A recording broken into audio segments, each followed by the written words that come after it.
for those working within the legal system, being able to just understand and recognize the devastating impact that these experiences of intimate partner homicide, the traumatic grief that follows, what that does to a child, how it might impact, their behavior if they're having to talk to, a victim advocate or an attorney, or, having to testify or write a victim impact statement, whatever the case may be, how it might impact that child and caregivers' willingness to engage, their willingness to put their faith in somebody within the legal system, if they feel as if that person is really focused on, what they need and what they've been through. So I think that those are important pieces. I think certainly having legal systems be more trauma-informed, more healing-centered, being able to just have some knowledge around that can guide practice, I think is really critical. And then just really having that, intentional focus on safety and comfort of that, of that child. We are well-intentioned, right, when we're working with children, and but oftentimes, we might not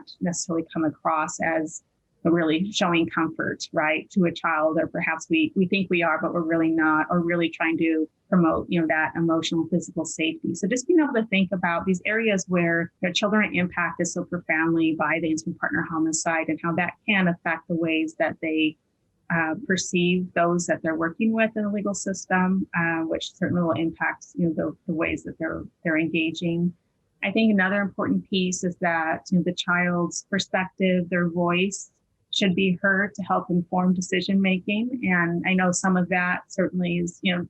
based on age and developmental stage. There's different factors involved in that. But for those, those kiddos who have the ability to share, their experiences or what they're thinking about or what they want, being able to just take that into consideration when appropriate, I think is really critical. And then I think this ties into what we were talking about before with resilience, but just making sure that when children are involved in the legal system as a result of an intimate partner homicide, that they do have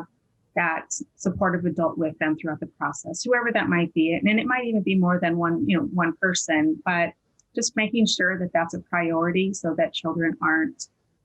in situations where they're just with strangers and being asked questions, and these other issues aren't being really thought about or kind of intentionally addressed.